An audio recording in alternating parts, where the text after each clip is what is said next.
فلا أقسم بمواقع النجوم وإنه لقسم لو تعلمون عظيم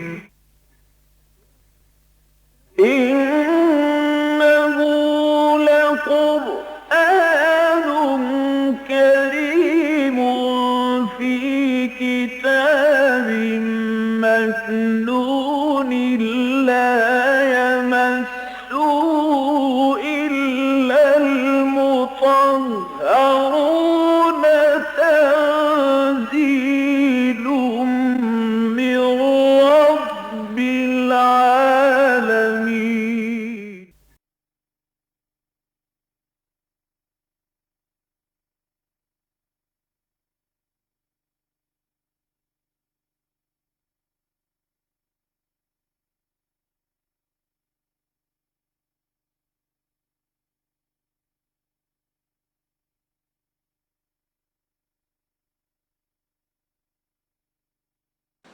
الحمد للہ وکفی والصلاۃ والسلام علی عبادہ الذین اصطفیٰ خصوصاً علی افضلہم وخاتم النبیین محمد الامین وعلی آلہ وصحبہ اجمعین اما بعد۔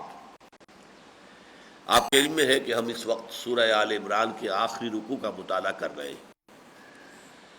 یہ رکوع کل 11 آیات پر مشتمل۔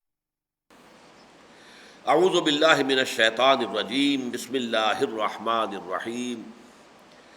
فاستجاب لهم ربهم انی لا اضیع عمل عامل منکم من ذکر او انثى بعضکم من بعض فالذین هاجروا واخرجوا من دیارهم واوذوا فی سبیلی وقاتلوا وقتلوا لأکفرن عنهم سیئاتهم وَلَأُدْخِلَنَّهُمْ جَنَّاتٍ تَجْرِي مِن تَحْتِهَا الْأَنْهَارُ ثَوَابًا مِّنْ عِندِ اللَّهِ وَاللَّهُ عِندَهُ حُسْنُ الثَّوَابِ۔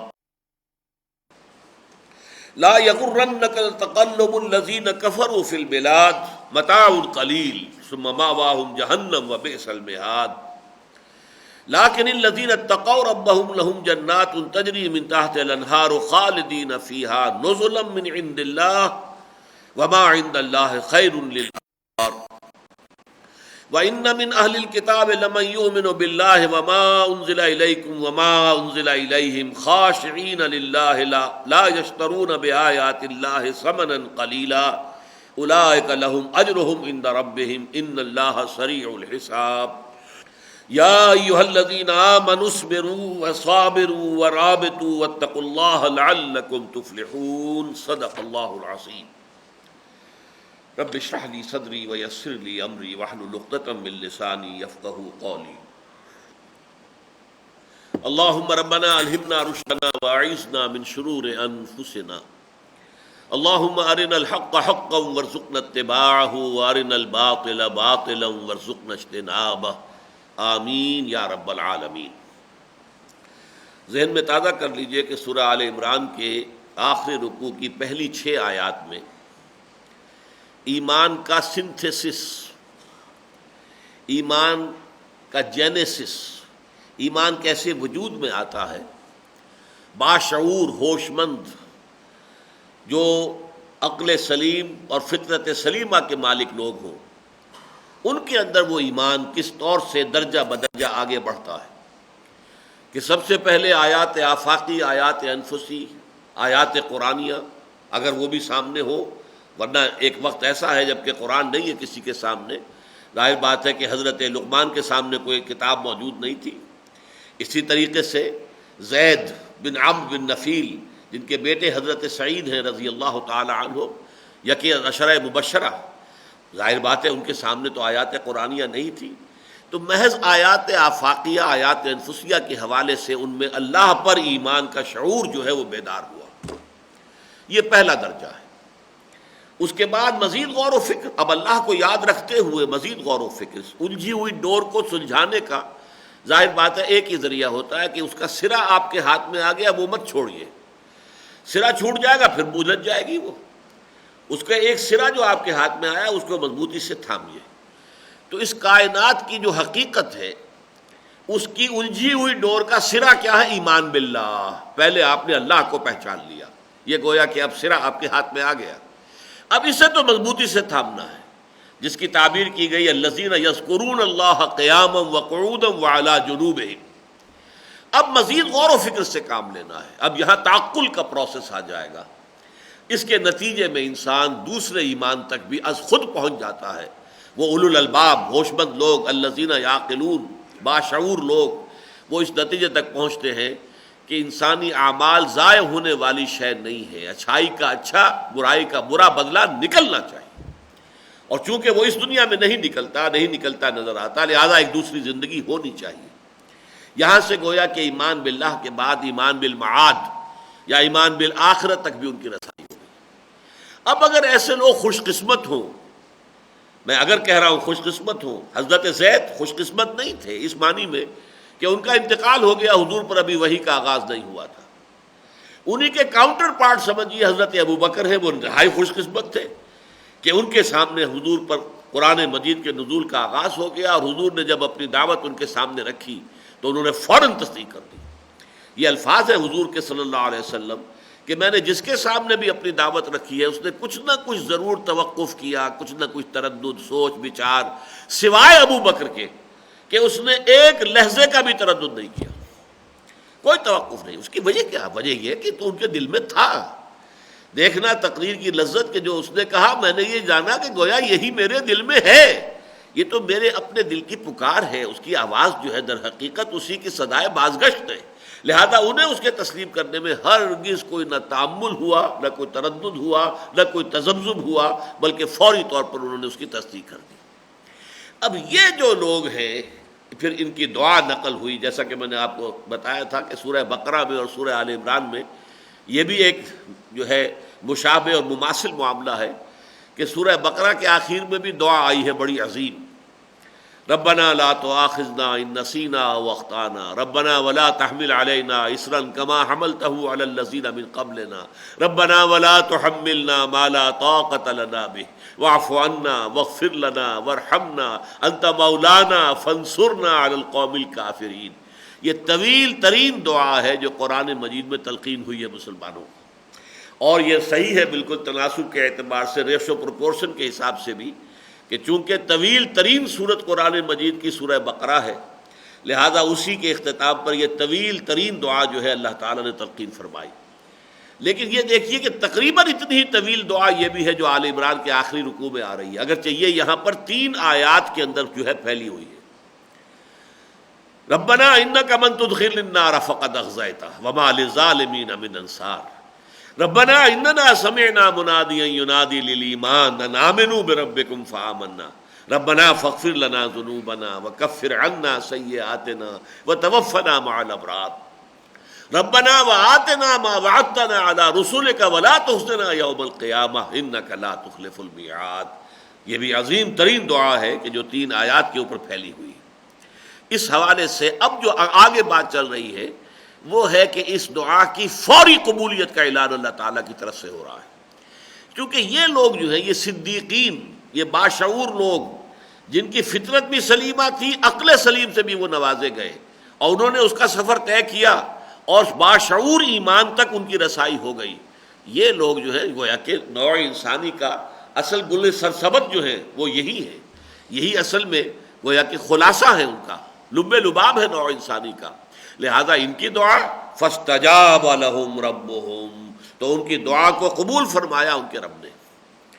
انی لا اضیع عمل عامل منکم، کہ میں ہرگز ضائع نہیں کروں گا تم میں سے کسی بھی عمل کرنے والے کے عمل کو. میں ہرگز کسی بھی عمل کرنے والے کے عمل کو ضائع کرنے والا نہیں ہوں. من ذکر او انثی، خواہ وہ کوئی مرد ہو یا عورت، مذکر ہو یا مؤنث. یہ اس اعتبار سے بہت اہم مقام ہے قرآن مجید کا کہ اس میں جس طریقے سے کہ ایک مساوات مرد و زن کا معاملہ پیش کیا گیا ہے، اخلاقی سطح پر مرد اور عورت کے درمیان کوئی فرق نہیں. شرف انسانیت کے اعتبار سے اس لیے کہ آگے فرمایا بعضکم من بعض. ٹھیک ہے مرد مرد ہے، عورت عورت ہے، لیکن تم ایک دوسرے ہی میں سے ہو، ایک ہی باپ کا بیٹا بھی ہے، بیٹی بھی ہے. نطفہ تو اسی باپ کا ہے، ایک ہی ماں کے رحم میں بیٹے نے بھی پروان جو ہے چڑھا ہے اور بیٹی کی بھی پرورش ہوئی ہے، تو پھر کیسے فرق ہو جائے گا ان کا؟ تو اسلام جو ہے عورتوں اور مردوں کے درمیان دو قسم کی مساوات کا شدت کے ساتھ قائل ہے۔ حالانکہ دنیا میں اور مذاہب کی دنیا میں عام طور پر عورت کو ہمیشہ انفیریئر سمجھا گیا۔ کرسچینٹی میں تو ایول، یہ سمجھیے کہ شر کا منبع عورت کو قرار دیا گیا، اور یہ بھی خیال کہ حضرت حوا ہی نے ورگلایا تھا حضرت آدم کو، قرآن مجید میں اس کی طرف کوئی اشارہ موجود نہیں، بلکہ یہ کہ اس کے اندر شیطان نے دونوں کو ورگلایا۔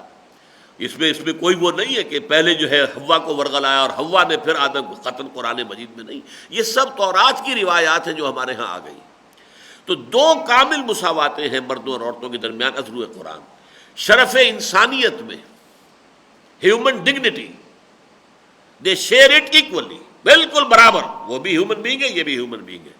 ایز ہیومن بینگز ان کی عزت، ان کا مقام، ان کا مرتبہ، ان کی حیثیت بالکل برابر۔ نمبر دو، مورلی دونوں ایک برابر ہیں۔ عورت خیر کما سکتی ہے اور اونچے سے اونچے مقام تک پہنچ سکتی ہے۔ آپ کو معلوم ہے کہ سب سے اونچا مقام نبوت ہے، نبوت جو ہے وہ اب دروازہ اس کا بند ہو چکا، اور پہلے بھی وہ اپنی کوشش سے حاصل نہیں ہوتی تھی، وہ خالص وہمی شے تھی، اللہ جس کو چاہے نبوت دے دے۔ اس سے کم تر صدیقیت، عورت بھی پہنچ سکتی ہے، مرد بھی پہنچ سکتا ہے۔ مردوں میں اگر صدیق اکبر ہیں ابو بکر، تو عورتوں میں الصدیقۃ الکبریٰ ہے حضرت خدیجہ الکبریٰ رضی اللہ تعالی عنہ، کوئی فرق نہیں۔ حضرت مریم صدیقہ، امہ صدیقہ، یہ قرآن مجید کی گواہی ہے۔ اسی طرح فرعون کی بیوی آسیہ جس کا ذکر ہے قرآن مجید کے اندر، سورہ تحریم کے اندر، یہ صدیقات میں سے ہیں، اللہ تعالیٰ کی وہ بندیاں کہ جنہوں نے وہ اونچا مقام حاصل کیا روحانی، کہ جو گویا کہ سب سے اونچا ہے مقام درجہ نبوت کے بعد۔ اور نبوت ظاہر بات ہے کہ انسان کے اپنے اکتساب کے دائرے کی شے نہیں ہے، وہ خالص وہمی چیز تھی۔ تو اس اعتبار سے نیکی کا چنانچہ آپ دیکھیں گے سورہ احزاب کے اندر ایک بڑی طویل آیت ہے، 10 چیزیں آئی ہیں، ان المسلمین والمسلمات والمومنین والمومنات والقانتین والقانتات والصائمین والصائمات، آیت مجھے یاد نہیں ہے اس وقت، 10 اوصاف ہیں اخلاقی طور پر، روحانی اعتبار سے، دینی اعتبار جن میں برابر گردان کی گئی ہے۔ مسلمان مرد، مسلمان عورتیں، مومن مرد، مومن عورتیں، فرما بردار مرد، فرما بردار عورتیں، اور لذات دنیاوی سے کنارہ کش رہنے والے مرد، لذات دنیاوی سے کنارہ کش رہنے والی عورتیں، صبر کرنے والے مرد، صبر کرنے والی عورتیں، صدقہ دینے والے مرد، صدقہ دینے، یہ 10 اوصاف ہیں، اور گردان اسی لیے کی گئی ہے کہ یہ خیال نہ رہے کہ اس کے اندر کوئی اونچا معاملہ ہے مردوں کا اور نیچا معاملہ ہے عورت کا۔ نہ معلوم کروڑوں اور اربوں انسان ہوں گے جو قیامت کے دن حضرت خدیجہ کا مقام دیکھیں گے تو معلوم ہوگا کہ اس قدر بلند مقام ہے خدیجہ کا، یہ بلند مقام ہے مریم کا، یہ بلند مقام ہے آسیہ کا، فاطمہ کا، عائشہ کا رضی اللہ تعالیٰ عنہ اجمعین۔ تو غور کیجئے، اس میں دو مساواتیں جو ہیں برا، البتہ جو تیسری مساوات مغربی تہذیب نے پیدا کی ہے وہ تباہ کن ہے۔ دنیاوی انتظامی اعتبار سے عورت اور مرد مساوی نہیں ہے، یہ مل کر ایک خاندان کی بنیاد ڈالیں گے، ایک مرد ایک عورت، ازدواج سے ایک خاندان کی بنیاد پڑے گی، ان کے ہاں اولاد ہوگی، خاندان بڑھے۔ اس میں انتظامی اعتبار سے ہیڈ آف دی فیملی مرد ہے، الرجال قوامون علی النساء بما فضل اللہ بعضهم علی بعض وبما انفقوا من اموالهم۔ یہ ہے اصل میں وہ شے کہ جس کی نفی کر کے مغرب نے در حقیقت پورے اپنا جو معاشرتی نظام ہے، سماجی نظام ہے، آئلی نظام ہے، اس کو برباد کر کے رکھ لیا ہے۔ یہ جو مساوات ہے مرد و زن کی، اس کا اسلام قائل نہیں ہے انتظامی اعتبار سے۔ جیسے کہ آپ کو معلوم ہے تمام انسان برابر ہیں، آپ کا ہیڈ آف دی اسٹیٹ بھی ہوگا تو اگر الیکشن ہوں گے تو اس کا بھی ایک ہی ووٹ ہوگا، اور کوئی اس کا کہیں اس کا مالی ہوگا یا کوئی اس کے ہاں ٹوائلٹ صاف کرنے والا اگر کوئی خاکروب ہوگا اس کا بھی ایک ووٹ ہوگا، اس اعتبار سے برابر ہے۔ لیکن صدر صدر ہے اور وہ مالی یا خاکروب خاکروب ہے، انتظامی اعتبار سے فرق رہے گا، افسر افسر ہے، ماتحت ماتحت ہے، انسان ہونے کی حیثیت سے برابر ہے۔ چنانچہ انسان ہونے کی حیثیت سے مرد اور عورت برابر۔ نمبر 2، اخلاقی روحانی اعتبار سے مرد اور عورت برابر، البتہ انتظامی اعتبار سے خاندانی نظام کے اندر مرد کی قوامیت ہے، مرد کی حاکمیت ہے۔ اب یہاں چونکہ دین کا معاملہ ہے لہذا یہاں اس کو ایمفیسائز کیا گیا ہے، فَاسْتَجَابَ لَهُمْ رَبُّهُمْ أَنِّي لَا أُضِيعُ عَمَلَ عَامِلٍ مِّنكُم مِّن ذَكَرٍ أَوْ أُنثَىٰ بَعْضُكُم مِّن بَعْضٍ۔ تو ان کے رب نے ان کی دعاؤں کو شرف قبول عطا فرمایا کہ میں کسی بھی عمل، تم میں سے کسی بھی عمل کرنے والے کے عمل کو ضائع کرنے والا نہیں ہوں، خواہ وہ مرد ہو خواہ عورت، اور تم ایک دوسرے ہی میں سے ہو، ایک ہی باپ کے نطفے سے بیٹا بھی ہے بیٹی بھی ہے، اور ایک ہی ماں کے رحم میں پرورش پائی ہے بیٹے نے بھی اور بیٹی نے بھی۔ لیکن اب اس کے بعد جو الفاظ آئے ہیں نا، اس میں اصل میں نقشہ کشی کی جا رہی ہے۔ ایک وہ تقلیدی ایمان والے ہم لوگ ہیں، ایمان بھی ہے بیٹھے بھی ہیں، کفر کے غلبہ جو ہے اس کو بھی برداشت کیے ہوئے ہیں، منکرات پھیل رہے ہوں اس سے بھی ہمیں کوئی غرض نہیں، ہمیں اپنا دھندا، اپنی روٹی، اپنا کاروبار، اپنا پروفیشن، بس اس سے غرض ہے۔ یہ ان لوگوں کا معاملہ یہ نہیں ہوتا۔ یہ لوگ سلیم الفطرت، سلیم العقل لوگ، جو گویا کہ یوں سمجھیے کہ گلے سرسبد ہیں نسل انسانی کے، یہ خلاصہ ہیں، یہ اصل حاصل ہے۔ یہ جب ایمان لاتے ہیں تو پھر ان کی عملی زندگی کا نقشہ کیا ہے؟ ان کا جینا اور مرنا، ان کا جاگنا اور سونا، ان کا بھاگ دوڑ، ان کی محنت اور جد و جہد، ان کی قربانی، سب اللہ کے لیے، جینا اللہ کے لیے، مرنا اللہ کے لیے۔ ان صلاتی و نسکی و محیایا و مماتی للہ رب العالمین۔ پھر اس حق کی اشاعت کے لیے اپنا وہ ایک ایک لمحہ اور اپنا جو بھی وسائل ہیں سب صرف کر دیں گے کہ یہ حق پھیلے دنیا میں، اور اس حق کو سربلند کرنے میں، اسے قائم کرنے میں، اس کے لیے اس کا بول بالا کرنے میں تن من دھن لگا دیں گے۔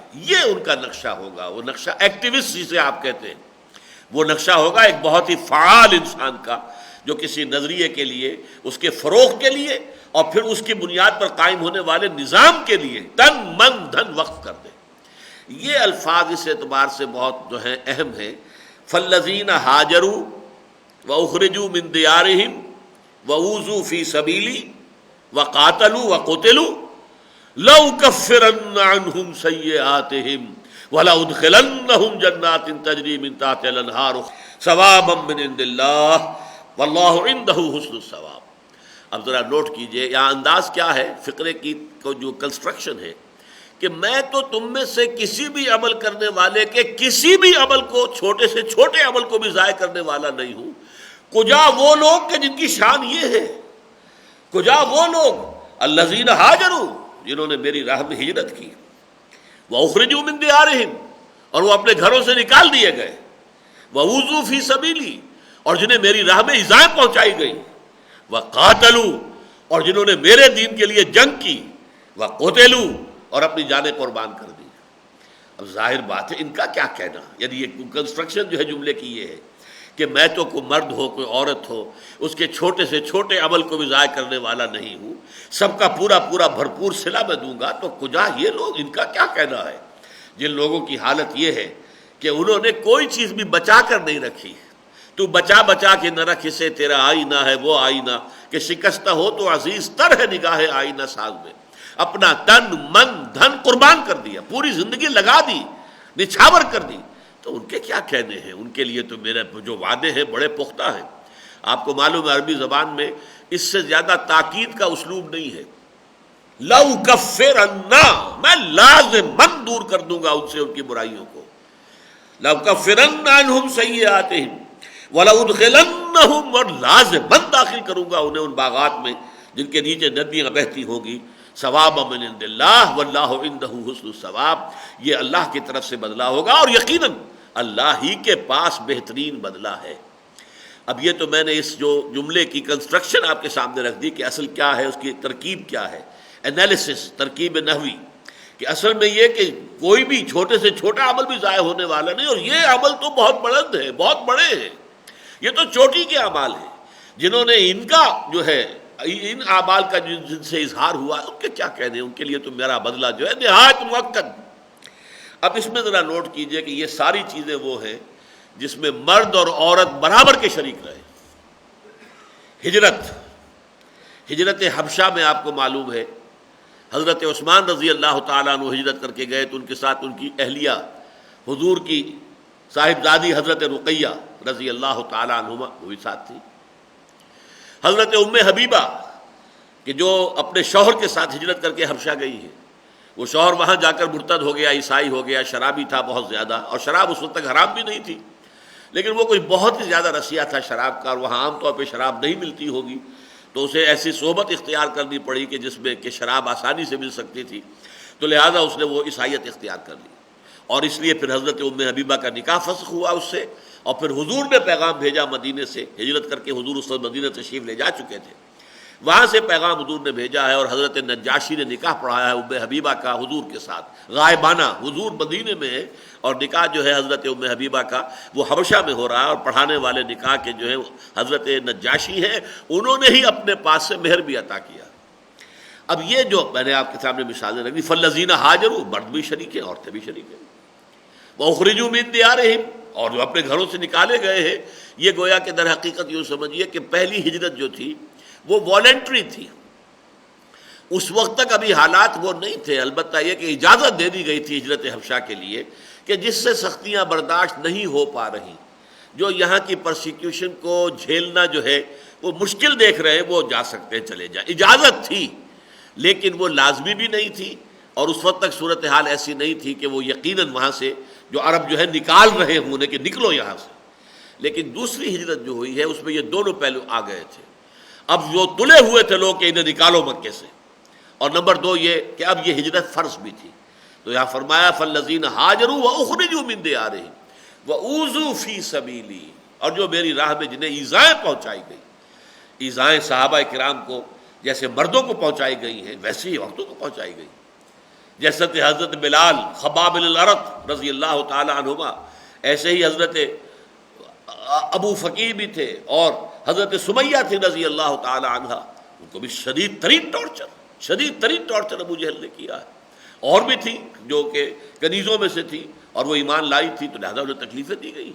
اوذوا فی سبیلی وقاتلوا وقتلوا، جنگ کا معاملہ ایسا ہے کہ وہ جہاد فی سبیل اللہ، قتال فی سبیل اللہ عورت پر فرض نہیں ہے، البتہ یہ کہ ایسی کوئی پابندی بھی نہیں ہے کہ عورت حصہ نہیں لے سکتی، اور جب تک کہ پردے کے احکام نہیں آئے تھے تو محسوس ہوتا ہے کہ غزوہ احد کے اندر خواتین جو ہیں جب انہیں خبر ملی ہے، اور غزوہ احد ہی کا حصہ آپ پڑھ چکے ہیں، سورہ آل عمران میں 60 آیات میں ان کا تذکرہ آیا ہے، تو اس وقت جب یہ خبر پہنچی ہے کہ شکست ہو گئی اور اتنے مسلمان جو ہیں وہ شہید بھی ہو گئے، تو بےتاب ہو کر خواتین گھروں سے نکلی، حضرت عائشہ بھی نکلی ہے رضی اللہ تعالی عنہ، وہ آئی ہے میدان جنگ کے اندر پہنچی ہے، پھر جو وہاں پر زخمی پڑے ہوئے تھے انہیں پانی پلایا وغیرہ وغیرہ۔ لیکن یہ کہ ظاہر بات ہے اصل قتال عورت پر فرض نہیں ہے، البتہ قتلوا میں شامل ہے عورتیں بھی۔ سب سے پہلا قتل جو ہوا ہے اسلام میں وہ ایک عورت ایک مرد کا، ایک شوہر ایک بیوی، حضرت یاسر رضی اللہ تعالی عنہ اور ان کی زوجہ محترمہ حضرت سمیہ رضی اللہ تعالی عنہ، یہ پہلا جوڑا ہے۔ جیسے میں نے کہا کہ ہجرت میں بھی جوڑا حضرت ابو بکر صدیق اور حضرت رقیہ رضی اللہ تعالی عنہما، اسی طریقے سے شہادت اولا، سب سے پہلی شہادت اللہ کی راہ میں قتل کیا جانا، یہ بھی ایک جوڑے کو یہ شہادت نصیب ہوئی، حضرت یاسر اور حضرت سمیہ رضی اللہ تعالی عنہما۔ تو یہاں در حقیقت جو نقشہ کھینچا گیا ہے میرے اور آپ کے لیے، اصل بات جو سوچنے کی ہے وہ یہ ہے کہ ایک ہمارا تعلق ہے دین کے ساتھ، بس نماز روزہ حج زکوٰۃ، باقی دین کا غلبہ بھائی نہیں ہے تو میں کیا کروں، میرے کیے سے تو نہیں ہو جائے گا، یہ دین منکرات پھیل رہے ہیں، میں ہم کیا کریں، ہمارے پاس تو اختیار نہیں ہے کہ منکرات کو ختم کر دیں، یہ سود پر سارا نظام چل رہا ہے، کیا کریں، ہم بے بس ہیں۔ لیکن ایک یہ ہے کہ اس بے بسی کا نتیجہ یہ نکلے کہ اپنی ساری محنت اب دنیا کمانے میں صرف ہو رہی ہے، اب دن رات جو ہے محنت ہے دنیا کمانے میں، یہ در حقیقت بالکل غلط نتیجہ ہے۔ آپ نظام باطل کے تحت اگر پھلنے پھولنے پنپنے اور پھیلنے کی کوشش کرتے ہیں تو گویا کہ آپ نے ذہناً اس نظام باطل کو قبول کر لیا ہے، اور آپ مجرم ہیں، پھر اس کو قبول کرنے ایبیٹرز ہیں، آپ ایبیٹمنٹ کر رہے ہیں اس نظام کی۔ ہاں اگر یہ ہے کہ آپ نے دیکھا ہماری مجبوری ہے، مجبوری کی وجہ سے حسرت دل میں پیدا ہو جائے، یہ حسرت جو ہے پھر آگے بڑھے گی، کچھ تو کرو۔ کل ہی میں ایک جگہ پر پرسوں میں نے فیض کے یہ اشعار سنائے تھے، وہ بڑے اس وقت مجھے یاد آئے ہیں، دشنام نالا ہاؤ ہو فریاد کچھ تو ہو، چیخے ہے درد ہے دلے برباد کچھ تو ہو۔ آخر ہمارے اندر کا وہ احساس کہ یہ کیا ہو رہا ہے، کیوں ہو رہا ہے، کبھی روئیں تو صحیح بیٹھ کر، کبھی خلوت کے اندر ہمارا اس احساس بے بسی کے اوپر ہی کچھ دو آنسو ہماری آنکھوں سے نکل آئے، ہم کچھ نہیں کر سکتے۔ جیسے حضرت زید نے کہا تھا اللہ میں تجھے پوجنا چاہتا ہوں، کیسے پوجوں یہ میں نہیں جانتا، اسی طرح اللہ میں چاہتا ہوں تیرے دین کو غالب کروں، کیسے کروں یہ مجھے معلوم نہیں۔ اگر یہ بات بھی ہو کسی درجے میں تو گویا کہ قلبی نفرت جو ہے اس نظام کے ساتھ انسان کے دل کے اندر ہے، تو یہ گویا کہ صحت کی علامت ہے، گویا کہ ابھی وہ انسان اندر کا انسان مرا نہیں ہے، فطرت ابھی مسخ نہیں ہوئی ہے۔ اب اس سے آگے قدم بڑھائے گا تو پھر کم سے کم زبان کھولے گا، بدی کے خلاف، برائی کے خلاف، نیکی کی تلقین کرے گا، بھلائی کی دعوت دے گا، اللہ تعالیٰ اس سے آگے توفیق دے گا۔ اگر اسے مل جاتا ہے کوئی گروہ، کوئی جماعت، یا وہ خود صاحب ہمت ہے اور کوئی جماعت قائم کر لیتا ہے کہ ہم مل جل کر جد و جہد کریں گے اور اس نظام کو جو ہے اس کے جڑوں سے اکھاڑ کر پھینکنے کی کوشش کریں گے، تو کیا کہنے، نتیجہ نکلے یا نہ نکلے اس سے کوئی بحث نہیں، قطعاً کوئی بحث نہیں۔ سینکڑوں انبیاء آئے کہ جن کی دعوت کا کوئی نتیجہ نہیں نکلا، لہذا یہ تو سوال خارج از ذہن رہنا چاہیے، خارج از بحث، کامیابی ناکامی اس کا تو یہاں سرے سے کوئی سوال ہی نہیں۔ سوال یہ ہے کہ آپ نے اپنے ایمان کا ثبوت دیا یا نہیں دیا۔ آپ کو جو صلاحیتیں اللہ نے دی تھی، جو بھی توانائیاں دی تھی، جو قوت دی تھی، جو وسائل دیے تھے، آپ نے اسے اللہ کے دین کے لیے صرف کیا یا دنیا کمانے کے لیے صرف کیا؟ یہ ہے، یوں سمجھیے کہ اصل جو سوال ہے، کانٹے دار سوال، کہ آپ کی توانائیاں لگی کدھر ہیں؟ نتیجہ نکلنا دوسری بات ہے۔ ایسا بھی ہے دنیا میں بے شمار لوگ ہیں کہ جو صبح سے لے کر رات تک اور رات سے لے کے صبح تک ساری صلاحیتیں جو ہے دنیا کے لیے کھپاتے، دنیا پھر بھی نہیں ملتی۔ ضروری نہیں کہ مل جائے، یہ بھی ہو سکتا ہے اللہ دے دے تو دے دے، جیسے کہ فرمایا وَمَنْ عَاجِلَةَ عَجَّلْنَا لَهُ فِيهَا مَا نَشَاءُ لِمَن نُرِيدُ، جو کوئی عاجلہ کا طلبگار بنتا ہے ہم دے دیتے ہیں اسے جس کو چاہتے ہیں، جتنا چاہتے ہیں دے دیتے ہیں دنیا کے اندر۔ لیکن ایسا بھی ہوتا ہے کہ ساری عمر دنیا ہی کے پیچھے بھاگتے رہے، دوڑتے رہے، اور حلال اور حرام کی کوئی تمیز بھی نہیں کی، لیکن دنیا ہاتھ نہیں آئی۔ یہ بھی ہوتا ہے، اور یہ بھی ہوتا ہے کہ دنیا ہاتھ آ جاتی۔ لیکن سوال اصل میں یہ ہے، اگر تم نے اللہ کو پہچانا ہے، اللہ کو مانا ہے، اللہ پر تمہارے ایمان کا دعویٰ ہے، تو اللہ کے دین کے ساتھ اتنی کم سے کم غیرت اور حمیت تو ہونی چاہیے کہ حسرت ہو، دل میں رنج ہو۔ اگر یہ احساس بھی ختم ہو گیا، وہ آئے ناکامی مت آئے، کارواں جاتا رہا، کارواں کے دل سے احساس زیاں جاتا رہا، یہ بھی ختم ہو گیا، تو اس کا تو مطلب یہ کہ سرے سے دل کے اندر ایمان رائی کے دانے کے برابر بھی نہیں ہے۔ ہاں اگر یہ احساس زیاں ہوگا تو یہ کہیں کبھی نہ کبھی یہ بیج پھوٹے گا، اس سے پھر کم سے کم نہی عن المنکر باللسان، دعوت الی المعروف باللسان، دعوت الی الخیر باللسان، اس کا آغاز تو ہو جائے گا، اور اس سے آگے اللہ تعالیٰ ہمت دے، کوئی گروہ بن جائے، کوئی جماعت بن جائے، کوئی حزب اللہ وجود میں آ جائے، یا آپ اس کو خود قائم کریں۔ ہو سکتا ہے کہ پھر بالید مقابلے کے لیے بھی میدان میں آنا ہو، اور پھر یہ کہ اپنی جانوں کا نذرانہ بھی پیش کرنا پڑے، لیکن یہ راستہ ہے کہ جو ناگزیر ہے ان لوگوں کے لیے جن کے ایمان کی یہاں بات ہو رہی ہے۔ میں نے عرض کیا تھا اسی لیے ایک ایمان وہ تقلیدی ایمان ہے جو ہمیں وراثتاً مل گیا ہے، بس اللہ اللہ خیر صلاح۔ ایک ایمان وہ ہے جو ہمارے شعور کے اندر پیوست ہو گیا اور جس کی جڑیں ہمارے قلب کی گہرائیوں میں اتر گئی ہیں۔ یہ دو جو شکلیں اگر پیدا ہو جائیں، یعنی دل اور دماغ دونوں کی ہم آہنگی کے ساتھ ایمان جب پیدا ہو جائے گا تو پھر یہ کیفیت ہوگی فالذین ہاجروا واخرجوا من دیارہم واوذوا فی سبیلی وقاتلوا وقتلوا لأکفرن عنہم سیئاتہم۔ اب دیکھیے یہاں پر یہ بہت نوٹ وردی ہے یہ مقام، اللہ نے کوئی وعدہ نصرت کا نہیں کیا، کوئی وعدہ نصرت کا نہیں، نصرت کا وعدہ بہت بعد میں آیا ہے، یہ غزوہ احزاب کے بعد بات شروع ہوئی ہے، سورہ صف کے اندر آیا ہے وَأُخْرَىٰ تُحِبُّونَهَا نَصْرٌ مِّنَ اللَّهِ وَفَتْحٌ قَرِيبٌ۔ اب نصرت آیا چاہتی ہے اور قدم جو ہے تمہارے یہ فتح اور جو ہے یہ تمہارے قدم چوما چاہتی ہے، اس کے بعد، اس سے پہلے کوئی وعدہ نہیں۔ مکے میں ابھی آزمائش چل رہی ہے سخت ترین، شہید بھی کر دیے گئے، مارے جا رہے ہیں، پیٹے جا رہے ہیں، دہتے ہوئے انگاروں پر لٹائے جا رہے ہیں، جانوروں کی لاشوں کی طرح گلے کے اندر رسی کا پھندا ڈال کر سڑکوں پر گلیوں پر گھسیٹا جا، سب کچھ ہو رہا ہے، کوئی اللہ کی طرف سے نصرت نہیں آئی۔ ابو جہل کا ہاتھ اللہ نے شل نہیں کیا، جبکہ وہ حضرت سمیہ کو یا حضرت یاسر کو جب کوئی ٹارچر کر رہا تھا، شدید ترین ٹارچر، ہاتھ شل نہیں ہوا، وہ ہاتھ چلتا رہا، وہ کوڑے لگاتا رہا، انہیں برچہ کھینچ کر مارا ہے، اول تو بیٹے کو سامنے، حضرت عمار کو سامنے ایک تنے کے ساتھ باندھ دیا انہیں، اور اس کے بعد ان کی نگاہوں کے سامنے ان کی والدہ حضرت سمیہ کو ننگا کیا ہے۔ یہ آنکھوں پر ہاتھ لگایا انہوں نے بڑی مشکل سے اپنے آپ کو، لیکن یہ کہ بہرحال اس کے بعد جو ہے جب آخری بات اس نے کہی کہ سمیہ ایک دفعہ کہہ دو کہ ہاں تمہارے ان بتوں میں بھی کچھ حقیقت ہے، میں تمہیں چھوڑ دوں گا. تنگ آ گیا تھا، آخر حد ہوتی ہے ٹارچر کی بھی، جب تھک گیا بالکل تو اس نے کہا ایک دفعہ بھی، انہوں نے تھوک دیا نہیں، اور اس نے پھر برچھا مارا، شرمگاہ کے اندر مارا ہے برچھا، اور ہلاک کر دیا، شہید کر دیا. تو یہاں کوئی نصرت کا وعدہ نہیں ہے. نصرت کا وعدہ تو اللہ نے اچھی طرح ٹھوک بجا لیا، امتحان لے لیے، ان کو ہر طرح کی آزمائشوں میں سے گزار لیا.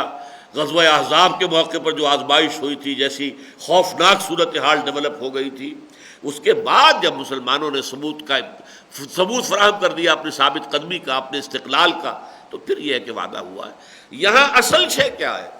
جو لوگ بھی یہ کریں گے اس سے اصل وعدہ جزا کا ہے، آخرت کا. لَأُكَفِّرَنَّ عَنْهُمْ سَيِّئَاتِهِمْ، میں لازماً دور کر دوں گا ان سے، محو کر دوں گا، دھو ڈالوں گا ان کے نامہ اعمال سے ان کی برائیاں. اب یہ بھی بہت عملی مسئلہ ہے. دیکھیے دعا میں بھی آیا تھا کفر عنا سیئاتنا، پروردگار ہم سے ہماری برائیوں کو دور کر دیجو. یہاں بھی آیا پہلے یہ کہ میں ان سے ان کی برائیوں کو دور کر دوں گا. اس کی کیا معنی ہے؟ اس بلند ترین سطح کے انسان بھی معصوم نہیں ہوتے، فرشتے نہیں ہوتے، خطائیں سرزد ہو سکتی ہیں. نہ صرف کوئی تقصیر، کوئی گناہ بھی سرزد ہو سکتا ہے. یہاں اصل میں بڑا فرق ہوگا زمین و آسمان کا. ایک دنیا میں نظام رہا ہے خانقاہی نظام، رگڑتے رہو اپنے آپ کو، مانجتے رہو مانجتے رہو مانجتے رہو مانجتے رہو، ساری عمر جو ہے مراقبے ہو رہے، چلے ہو رہے، شدید قسم کی ریاضتیں ہو رہی ہیں. تو وہ تو در حقیقت کچھ اور طرح کا معاملہ وہاں سے وجود میں آتا ہے. ایک یہ ہے تمہارا رخ زندگی کا ادھر ہونا چاہیے، اقامت دین کی جد و جہد، دین کی نصرت، دین کو قائم کرنے کی جد و جہد، اللہ کے دین کے غلبے کی جد و جہد، ادھر یہ ہے اصل شے. چلتے ہوئے کبھی پاؤں پھسل گیا، کسی خرابی میں انسان ملوث ہو گیا، کوئی جذبات کی راہ میں کبھی بہہ گیا، کبھی کوئی اور جو ہے کیفیت فوری طور پر جو ہے عارضی طور پر طاری ہو گئی، کوئی گناہ کر بیٹھا، یہ بعید نہیں ہے. وہ سیئات کا لفظ آ رہا ہے، کن لوگوں کا تذکرہ ہو رہا ہے؟ یہ تو نوع انسانی کے گناہ سرسبد ہیں، سب سے اونچے چوٹی کے لوگ ہیں جن کا ذکر ہو رہا ہے، اولو الالباب، جن کے بارے میں یہاں پر یہ تذکرہ ہو رہا ہے، جن کی شان یہ فالذین ہاجروا واخرجوا من دیارہم واوذوا فی سبیلی وقاتلوا وقتلوا. لیکن لأکفرن عنہم سیئاتہم، خطائیں، گناہ، کہیں پاؤں کا پھسل جانا، یہ ان سے بعید نہیں ہے. لہذا ان کے دامن پر جو بھی دھبے ہوں گے، ان کے نامہ اعمال پر اگر کئی دھبے ہوں گے ہم صاف کر دیں گے، دھو دیں گے. لنکفرن عنہم سیئاتہم. تو ایک وہ جو ہوتا ہے معاملہ کہ کوئی شے ہم سنتے ہیں فلاں بہت بڑے اللہ کے پہنچے ہوئے آدمی تھے، اور کوئی کھانا انہوں نے کھایا تو کہیں اس کے اندر مشکوک سی کوئی شے تھی، فوراً الٹی ہو گئی. اب یہ قصے کہانیاں تو ہے دنیا میں، لیکن یہ کہ عالم واقعہ کے اندر حضور کو زہر دیا گیا، الٹی نہیں ہوئی، وہ زہر بھی آپ نے کھا لیا. یہ معاملہ جو ہے یہ بالکل ایک سپر نیچرل قسم کا جو آتا ہے تصور ہمارے سامنے، اور وہ کہانیوں کی شکل میں، قصوں کے سلسلے میں اس طریقے سے جو ہے وہ ایک نقشہ کھینچا گیا ہے. وہ نقشہ عالم واقعہ کے اندر آپ کو نہیں ملے گا. انسان تو وہی ملیں گے جن کو کہا گیا ہے کہ الانسان مرکب من النسیان والخطا، نسیان اور خطا ان دونوں کا مرکب ہے. انسان لازماً خطا ہو جائے گی. حضور کی حدیث ہے کل بنی آدم خطاؤون وخیر الخطائین التوابون، تمام بنو آدم جو ہے انتہائی خطا کار ہیں، ہاں ان خطا کاروں میں بہتر وہ ہیں جو توبہ کرتے ہیں، رجوع کرتے ہیں، لوٹتے ہیں، پلٹتے ہیں، اصلاح کرتے ہیں. اور وہی بات، نقشہ وہی ہو، رخ وہی ہو، چل ادھر ہی رہے ہو، کہیں گر گئے اٹھ گئے، کہیں پاؤں پھسل گیا فوراً اٹھے. مجھے چونکہ خود اپنی ایک زندگی کا واقعہ یاد ہے، فائنل ایئر تھا میرا MBBS کا، تو میں ہاسٹل سے بڑی تیزی کے ساتھ کلاس میں لیٹ ہو گیا تھا، جا رہا تھا سائیکل پر، بارش ہوئی تھی، سائیکل جو ہے وہ پھسلی اور میں گرا. لیکن میں فوراً ایسا بجلی کی طرح جیسے آدمی اٹھتا ہے اٹھا ہوں کہ مجھے یہ بعد میں معلوم ہوا کہ میں گرا تھا، جبکہ میں اٹھ چکا تھا. یہ ہوتا ہے انسان کا ایک طرز عمل، فوراً گرتے ہی فوراً اٹھنا. اس کو ہی سورہ نساء اگلی آیت سورت آ رہی ہے، اس میں فرمایا گیا کہ انما التوبۃ علی اللہ للذین یعملون السوء بجہالۃ ثم یتوبون من قریب. اللہ تعالیٰ کے ذمے ہے اپنے ایسے بندوں کی توبہ قبول کرنا جن سے کوئی خطا سرزد ہو جاتی ہے تو فوراً توبہ کرتے ہیں. تو یہ فوری توبہ جو ہے، اور اس کا پھر یہ ہو سکتا ہے انسان پھر انسان رہے گا. ایک دفعہ توبہ کرنے کے بعد اور خلوص دل سے توبہ کی، ہو سکتا ہے بعد میں پھر کبھی اس کا پاؤں پھسل جائے۔ انسان سے یہ چیزیں جب تک کہ موت نہیں آ جاتی ختم ہونے والی نہیں ہے۔ انسان کے ساتھ شیطان بھی لگا ہوا ہے مسلسل، انسان کے ساتھ اس کا نفس امارہ بھی لگا ہوا ہے مسلسل، آخری وقت تک، آخری دم تک وہ ساتھ دے گا آپ کا، آپ کے پیچھے لگا رہے گا۔ ان النفس لامارۃ بالسوء، لہذا بہت قابل توجہ ہے یہ۔ لأکفرن عنہم سیئاتہم، میں لازماً ان سے دور کر دوں گا ان کی برائیوں کو، دھو دوں گا ان کے دھبے جو ہے نامہ اعمال کے۔ وَلَأُدْخِلَنَّهُمْ، یہ میں بیان کر چکا ہوں، انتہائی تاکیدی اسلوب ہے، لازماً انہیں داخل کروں گا جنات تجری من تحتہا الانہار، ان باغات میں کہ جن کے نیچے، جن کے دامن میں ندیاں بہتی ہوں گی، ثوابا من عند اللہ، یہ بدلہ ہوگا اللہ کی طرف سے۔ واللہ عندہ حسن الثواب، اور اللہ ہی کے پاس ہے اچھا بدلہ۔ اس میں بڑا ایک گہرا رمز ہے۔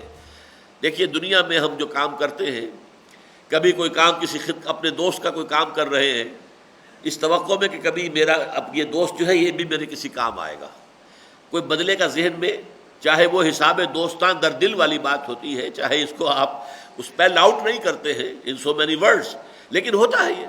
اسی لیے بعض اوقات دوست کا کوئی غلط کام بھی کرنا پڑتا ہے۔ سفارش جو دنیا میں ہوتی ہے عام طور پر، اب کیا کیا جائے، دوست ہے کہہ رہا ہے، بات ماننی پڑے گی، ہے تو غلط، وہ اس لیے کہ تمہیں بھی کسی وقت اپنی کوئی بات اس سے منوانی ہے۔ اسی طرح ایک انسان ہے جو اپنے آپ کو 100% انویسٹ کر دیتا ہے اپنی اولاد میں، اس کا جینا مرنا بھاگنا دوڑنا یہ سارا اولاد کے لیے، اولاد کی بہترین تعلیم، اولاد کی تربیت دنیاوی اعتبار سے اونچے مقام پر پھیلا دوں، پہنچا دوں، اور اس امید میں کہ یہ اولاد میرے بڑھاپے کا سہارا بنے گی۔ اور ایسا بھی ہوتا ہے کہ یہ اولاد جو ہے بڑھاپے کا سہارا بننے کی بجائے بسا اوقات سوہان روح بن جاتی ہے۔ واقعات ایسے معاملات دنیا کے اندر ہوتے ہیں۔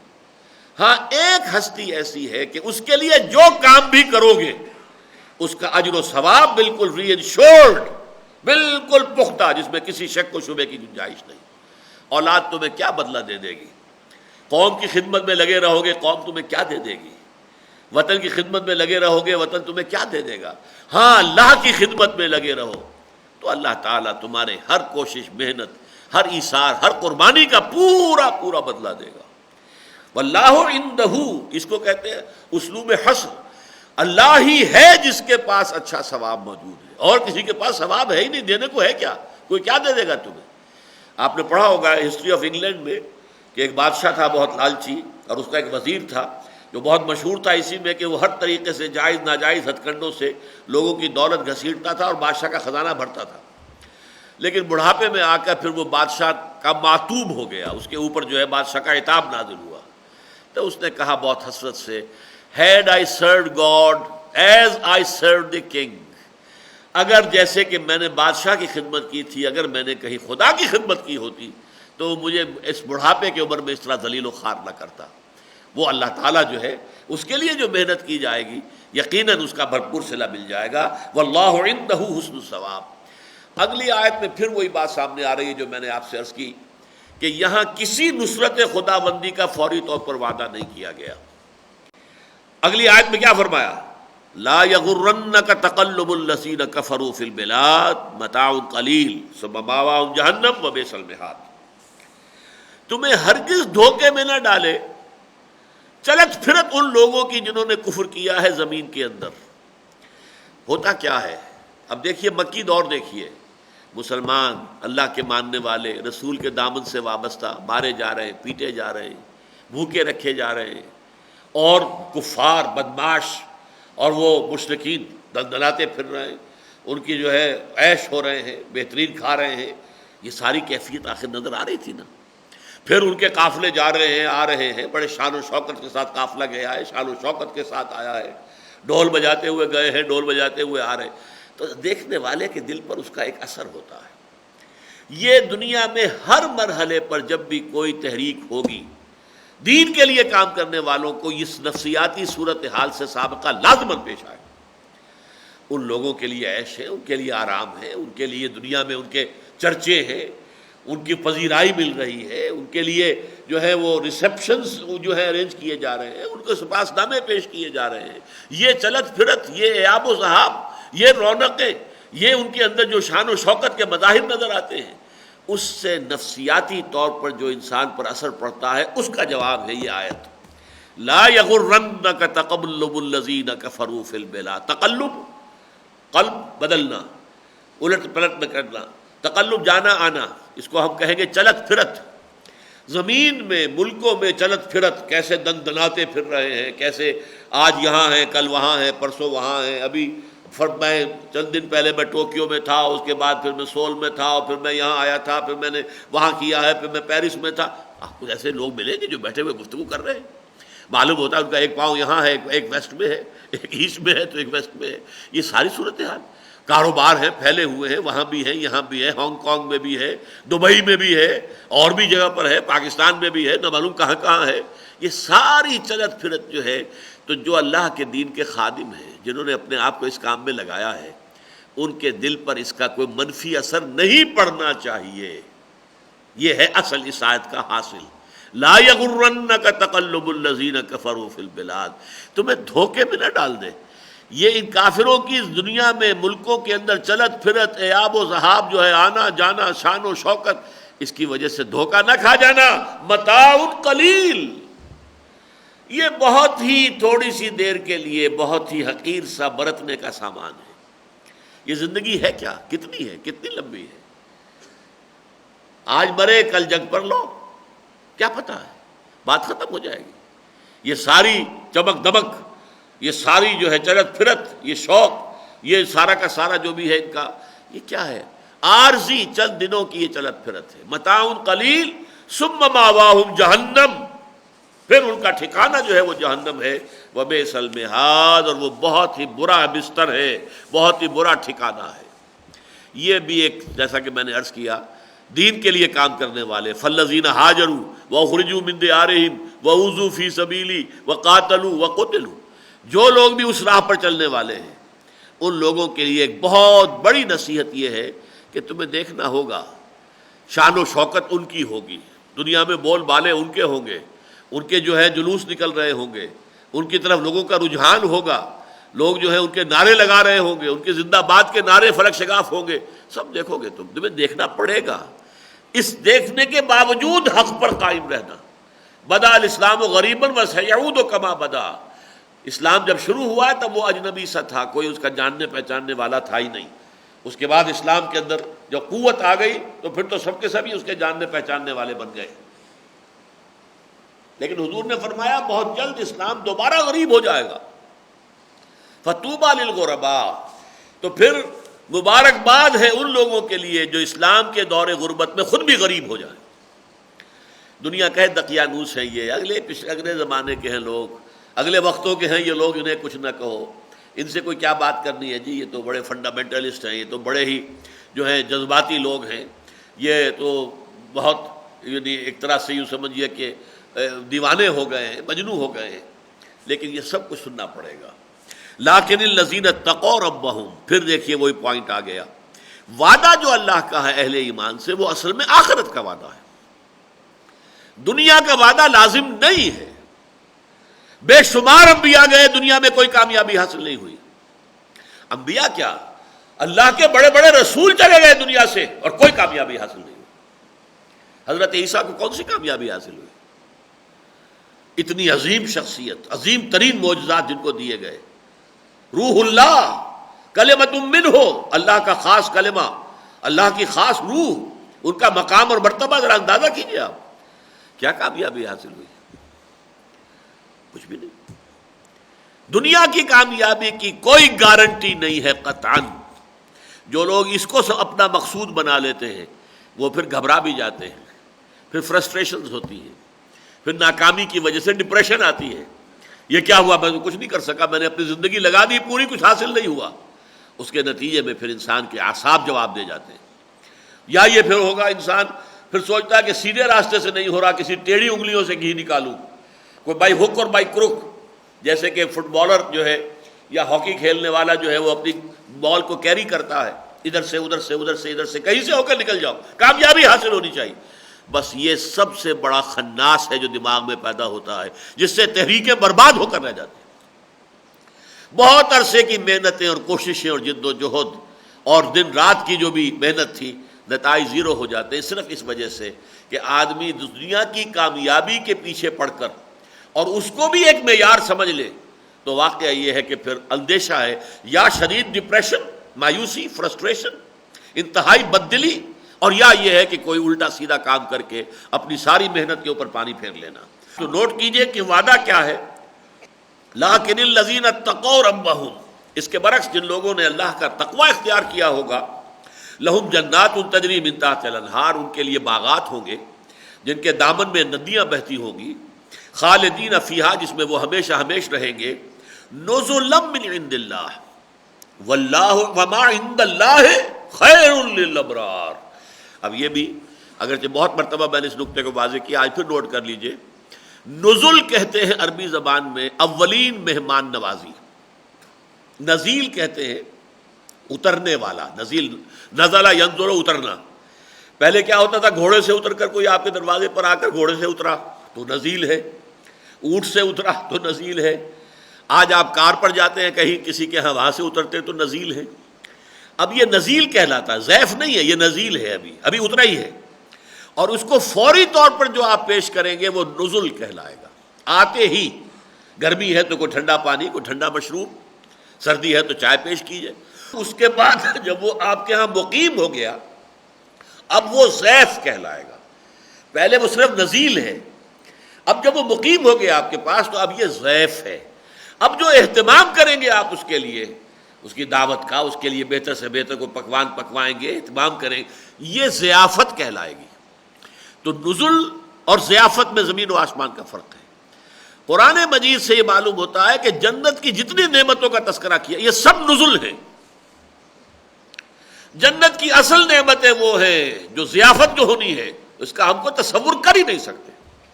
ما لا عین رات ولا اذن سمعت وما خطر علی قلب بشر، جو نہ کسی آنکھ نے دیکھی، نہ کسی کان نے سنی، نہ کسی انسان کے دل پر ان کا کوئی احساس تک وارد ہوا، وہ نعمتیں ہیں وہاں۔ وہ کیسے بیان کریں، تم کیسے سمجھو گے انہیں؟ جب تمہارے دائرے تجربے کے اندر وہ شے ہے ہی نہیں تو کیسے سمجھو گے؟ اس کو کہا وما عند اللہ، جو اللہ کے پاس ہے۔ یہ تو نزل ہے، فوراً جو مل جائے گا، لیکن جو اللہ کے پاس ہے، جو اصل نعمتیں ہیں، جیسے کہ فرمایا گیا ہے سورہ سجدہ میں، فلا تعلم نفس ما اخفی لهم من قرۃ اعین، کوئی نفس، کوئی جان نہیں جانتی کہ اللہ نے ان کے لیے آنکھوں کی کیا کیا ٹھنڈکیں جو ہے وہاں فراہم کر رکھی ہیں، کوئی نہیں جانتا۔ قرآن میں موجود ہو گیا، یہ قرآن کے حوالے سے بھی آ گیا، لا تعلم نفس ما اخفی لهم من قرۃ اعین۔ اور حدیث میں آپ کو سنا چکا ہوں، ما لا عین رات ولا اذن سمعت وما خطر علی قلب بشر، وہ اصل نعمتیں وہ ہیں۔ البتہ یہ پانی اور ٹھنڈا اور شہد اور شراب جو ہے جس میں نشہ نہیں ہے، جس میں بہکنا نہیں ہے، سرور ہے، یہ اچھے سے اچھے کھانے، یہ میوے، یہ حورے، یہ غلمان، یہ سب کیا ہے؟ یہ نزل کے درجے کی چیزیں ہیں۔ نزلا من عند اللہ، یہ اللہ کی طرف سے مہمان نوازی ہوگی فوری۔ ہاں وما عند اللہ، اور جو اللہ کے پاس ہے، خیر للابرار، وہ کہیں بہتر ہے ان ابرار کے لیے۔ ابرار وہ لوگ جنہوں کے وفادار بندے اللہ کے، بار اور بر کا لفظ آتا ہے وفاداری کے لیے۔ وہ لوگ جو وفادار تھے، جنہوں نے اللہ کے دین کا جھنڈا اٹھایا دنیا میں، اس کی سربلندی کی کوشش کی، اللہ کی تعلیم کو دنیا میں عام کیا، اللہ کے دین کو قائم کرنے کے لیے جد و جہد کی، اپنی زندگی لگا دی۔ قائم کر سکے یا نہیں کر سکے اس سے کوئی غرض نہیں، کوئی بحث نہیں، کوئی دلچسپی نہیں، انہوں نے اپنے آپ کو لگا دیا اس کام کے اندر، وہ ابرار ہیں، وہ وفادار ہیں۔ وَإِنَّ مِنْ أَهْلِ الْكِتَابِ لَمَنْ يُؤْمِنُ بِاللَّهِ وَمَا أُنزِلَ إِلَيْكُمْ وَمَا أُنزِلَ إِلَيْهِمْ خَاشِعِينَ لِلَّهِ لَا يَشْتَرُونَ بِآيَاتِ اللَّهِ ثَمَنًا قَلِيلًا أُولَٰئِكَ لَهُمْ أَجْرُهُمْ عِندَ رَبِّهِمْ إِنَّ اللَّهَ سَرِيعُ الْحِسَابِ۔ اس سورہ مبارکہ میں ہم نے کئی جگہ نوٹ کیا کہ اہل کتاب کے تذکرے میں جہاں ان کی مذمتیں بہت آئیں، ان پر تنقیدیں شدید ہوئیں، ساتھ ہی یہ بھی مانا گیا کہ ان میں کچھ نہ کچھ خیر کا ایلیمنٹ بھی ابھی باقی ہے۔ لیسو سوا، یہ سب ایک جیسے نہیں ہیں۔ من اہل الکتاب امۃ قائمۃ، ہیں ایسے اہل کتاب میں سے کہ جو راتوں کو کھڑے رہتے ہیں اپنے رب کے حضور کے ساتھ حضور میں۔ اسی طرح ومنہم من ان تامنہ بدینار لا یؤدہ الیک ومنہم من ان تامنہ بقنطار یؤدہ الیک، ان میں سے ایسے لوگ بھی ہیں کہ انہیں اگر ہزاروں ڈھیروں سونا ان کے پاس رکھوا دو گے، امانت کے طور پر تو یہ جوں کا توں واپس کر دیں گے، خیانت نہیں کریں گے. لیکن ان میں سے ایسے بھی ہیں کہ ایک دینار بھی اگر رکھوا دیا ان کے پاس تو پھر واپس نہیں لے سکتے جب تک کہ ان کے سروں پر مسلط نہ ہو جاؤ. طاقت سے نکلوا لو تو نکلوا لو. وَمِنْهُمْ مَنْ إِنْ تَأْمَنْهُ بِدِينَارٍ لَا يُؤَدِّهِ إِلَيْكَ إِلَّا مَا دُمْتَ عَلَيْهِ قَائِمًا. ان کے سروں پر سوار ہو جاؤ تو نکلوا لو ورنہ وہ نہیں دیں گے. تو اچھے بھی تھے برے بھی تھے. وہ اچھے جو تھے رفتہ رفتہ وہ اسلام لے آئے، ایمان میں داخل ہو گئے. اب یہاں بھی یہ چونکہ یوں سمجھیے کہ پوری سورت کے لیے اختتامی آیات ہیں یہ، تو اس میں ان کا بھی ذکر ہو گیا. یقیناً اہل کتاب میں بھی ایسے لوگ موجود ہیں جو ایمان رکھتے ہیں اللہ پر، اور اس پر بھی جو ہے مسلمانوں تمہاری طرف نازل کیا گیا، اور اس پر بھی کہ جو ان کی طرف نازل کیا گیا تھا، اور اللہ تعالیٰ کے سامنے عاجزی کرنے والے ہیں. لا یشترون بآیات اللہ ثمنا قلیلا، اللہ کی آیات کو حقیر سی قیمت کے عوض فروخت نہیں کرتے. اولئک لہم اجرہم عند ربہم، یہ وہ لوگ ہیں کہ جن کا اجر ان کے رب کے پاس محفوظ ہے.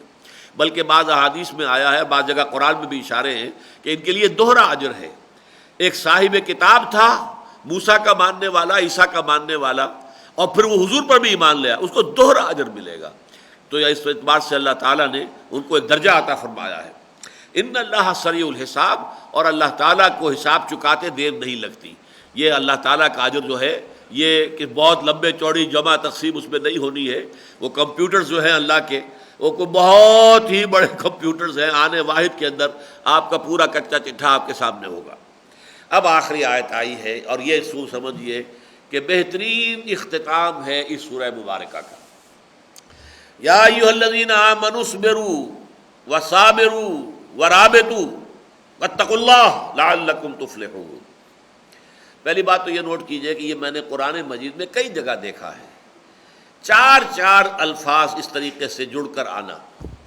جیسے سورۃ العصر، والعصر ان الانسان لفی خسر الا الذین آمنوا وعملوا الصالحات وتواصوا بالحق وتواصوا بالصبر. چار چیزیں.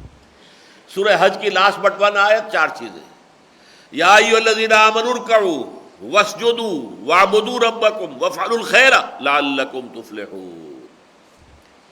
اسی طرح حضور کے ساتھ ہمارے تعلق کی بنیادیں چار. فالذین آمنوا بہ وعزروہ ونصروہ واتبعوا النور الذی انزل معہ اولئک هم المفلحون. یہاں بھی وہی چار باتیں ہیں. یا ایھا الذین آمنوا اصبروا وصابروا ورابطوا واتقوا اللہ. پہلا صبر کرو. ظاہر بات ہے اللہ کی راہ میں محنت نہیں ہو سکتی جب تک صبر نہ کیا جائے. ویسے تو صبر جو ہے بہت وسیع لفظ ہے. صبر علی الطاعہ، اللہ تعالیٰ کے احکام کی اطاعت کرنے میں بھی صبر کرنا پڑتا ہے، نفس کے خلاف جاتی ہیں چیزیں. صبر عن المعصیہ، گناہ سے روکنا اپنے آپ کو، تھامنا، یہ بھی صبر ہے. دنیا کے مصائب ہیں، صبر، اس کے اوپر صبر کرنا، اللہ تعالیٰ کی طرف سے جو بھی آ جائے. کہ ہر چیز ساقی ماریخت عین الطافست. پھر اللہ کی راہ میں صبر کرنا، تکلیفیں آ رہی ہیں، مصیبتیں ہیں، آزمائشیں ہیں، ان میں پورا اترنا، یہ سب صبر ہے. لیکن صابروں کے اندر آ کر یہ باب مفاعلہ ہو گیا، جس میں کہ دو گروہوں کے درمیان معاملہ ہوتا ہے. مفاعلہ، مقاتلہ، مجاہدہ، مشاعرہ، یہ سب کیا ہے؟ یہ گروہوں کے درمیان بات ہوگی.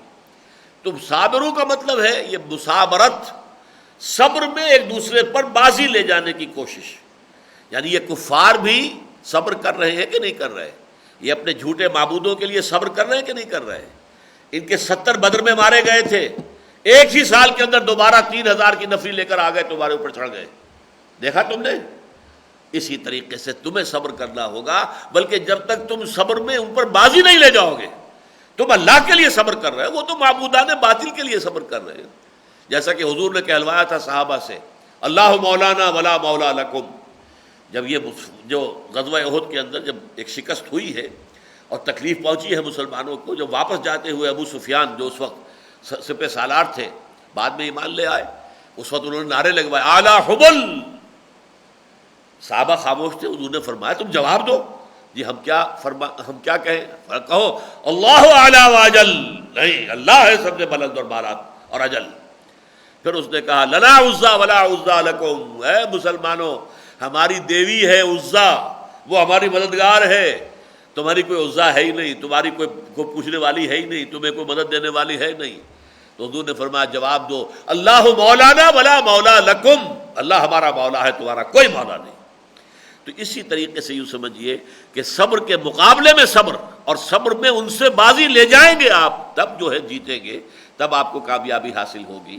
تو یا ایھا الذین آمنوا اصبروا وصابروا، ایک تو خود صبر کرو۔ سب سے بڑا صبر یہ ہے کہ دنیا میں انسان اپنے کیریئرز، اعلیٰ دنیاوی جو ہے مستقبل، ان سب کو یہ جان بوجھ کر شعوری طور پر طے کرے کہ نہیں، میں اس کو چھوڑ کر میں تو خیرکم من تعلم القرآن وعلمہ، یہ نصب العین زندگی کا اختیار کروں گا۔ اللہ تعالیٰ ہمت دے، توفیق دے جس کو بھی دے، اللہ تعالیٰ قبول فرما لے جس کو بھی فرما لے۔ دین کے لیے میں اپنے آپ کو لگا دوں گا۔ روکھی سوکھی کھا کے گزارا ہو جائے گا، کوئی 2 مرلہ 5 مرلے کے مکان میں بھی زندگی گزر جائے گی، زندگی یوں بھی گزر ہی جاتی۔ کیوں تیرا رخت سفر یاد آیا؟ آدمی جو ہے زندگی گزار جاتا ہے، لوگ تو فٹ پاتھ کے اوپر پڑھ کر زندگی گزار دیتے ہیں، جھوپڑیوں میں زندگی گزارتے ہیں۔ کسی چھوٹے سے مکان میں بھی زندگی تو گزر جائے گی، بڑے محل میں بھی زندگی گزرے گی، اور ظاہر بات ہے کہ روک نہیں سکو گی۔ موت جو ہے، بڑے سے بڑے محل اور بڑے سے بڑے قلعے کے دروازے جو ہیں وہ بھی کسی موت روک نہیں سکتے، موت تو آئے گی وہاں۔ اس حوالے سے آدمی طے کر لے، اور پھر یہ کہ اپنا تن من دھن لگا دے کفر کے مقابلے کے لیے، اس میں مسابرت، ان کے صبر سے زیادہ صبر کرے اللہ کے دین کے لیے۔ یا ایھا الذین آمنوا اصبروا وصابروا ورابطوا، یہ رابطوں کے لفظ پر مجھے خاصی الجھن رہی ہے۔ مرابطہ اصطلاحاً ہمارے ہاں استعمال ہوا ہے یہ لفظ کہ گھوڑوں کو باندھ کر رکھنا تاکہ سرحدوں کی جو ہے حفاظت کی جا سکے۔ مرابط کہتے ہیں سرحدوں کے اوپر حفاظت کرنے والے مسلمان، مرابط۔ قرآن مجید میں یہ لفظ جو آیا ہے مختلف معنی میں، تو ایک تو وہ ہے کہ جو سورہ انفال میں، غزوہ بدر کے بعد سورہ انفال نازل ہوئی، اس میں جو آیت آتی ہے وَأَعِدُّوا لَهُم مَّا اسْتَطَعْتُم مِّن قُوَّةٍ وَمِن رِّبَاطِ الْخَيْلِ تُرْهِبُونَ بِهِ عَدُوَّكُمْ وَعَدُوَّ اللَّهِ، اے مسلمانوں اپنی طاقت فراہم کرنے کی کوشش کرو، جتنا بھی اسلحہ جمع کر سکتے ہو، اور اسلحہ کے ساتھ ساتھ جتنے گھوڑے سدھا کر رکھ سکو وہ تیاری پر، تاکہ رسالے کے حوالے سے تم حملہ کر سکو اور دشمن کا مقابلہ کر سکو۔ تو رباط الخیل، پھر یہ کہ دل کا مضبوط ہو جانا، ٹھک جانا، جم جانا، اس کے لیے بھی ربط آیا ہے۔ سورہ کہف میں فرمایا گیا وَرَبَطْنَا عَلَىٰ قُلُوبِهِمْ إِذْ قَامُوا فَقَالُوا رَبُّنَا رَبُّ السَّمَاوَاتِ وَالْأَرْضِ لَن نَّدْعُوَ مِن دُونِهِ إِلَٰهًا لَقَدْ قُلْنَا إِذًا شَطَطًا۔ وہ اصحاب کہف جو تھے وہ شہنشاہ کے سامنے کھڑے ہو گئے، سینہ تان کر انہوں نے کہا کہ ہم نہیں کہنے کسی اللہ کے ساتھ کسی اور الہ کو پکارنے کو تیار نہیں ہیں۔ اللہ فرمانا ہم نے ان کے دلوں کو جما دیا تھا، دل ان کے ٹھک گئے تھے، دل ان کے مضبوط ہو گئے تھے، اس کو کہا گیا ربطنا علی قلوبہم۔ اسی طرح فرمایا گیا حضرت موسیٰ علیہ السلام کو اللہ تعالیٰ نے جب وحی کی تھی یا الہام کیا تھا، جو بھی کہیں اسے، کہ موسیٰ کو تم ایک ٹوکری کے اندر رکھ کے اور دریا کے حوالے کر دو، ہم تمہیں واپس پہنچا دیں گے، پہنچ جائے گا تمہاری گود میں واپس، ڈرو نہیں، گھبراؤ نہیں، نہ یہ ہلاک ہوگا نہ ڈوبے گا، تمہارے پاس آ جائے گا۔ عمل تو کر لیا، لیکن فَأَصْبَحَ فُؤَادُ مُوسیٰ فارغا، کچھ دیر کے بعد حضرت موسیٰ کی والدہ کا دل خالی سا ہو گیا، جس کو ہم کہتے ہیں کہ دل اڑنے لگا، یہ کیا ہو گیا، یہ کیا میں نے کر دیا، اب یہ جو ہے سمندر، اسی دریائے نیل کے اندر یہ غرق ہو جائے بچہ، کیا ہوگا، کون اس کو اٹھائے گا۔ اور وَإِن كَادَتْ لَتُبْدِي بِهِ لَوْلَا أَن رَبَطْنَا عَلَىٰ قَلْبِهَا، اور وہ تو گویا کہ بالکل اس راز کو فاش کر دینے ہی والی تھی اگر ہم نے اس کے دل کو مضبوط نہ کر دیا ہوتا۔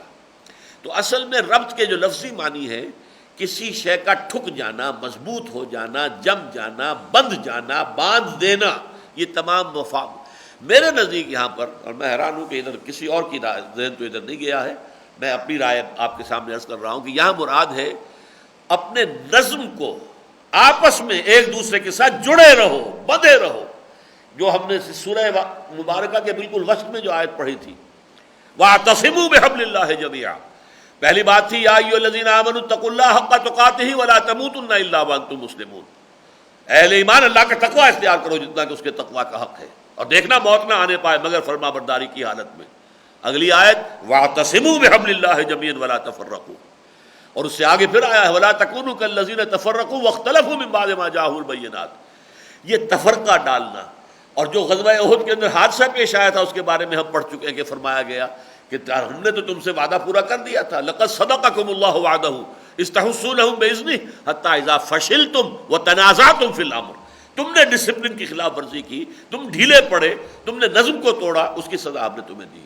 یہاں تیسری چیز رابطو، آپس میں جڑے رہو، مضبوطی کے ساتھ ایک دوسرے کو تھامے رکھو، تاکہ اس کے ذریعے سے تمہاری یہ جمعیت جو ہے اس کے اندر قوت ہو، ثبات ہو، صبر ہو۔ ڈسپلن، جماعتی زندگی کے اندر ڈسپلن اور مضبوط ڈسپلن.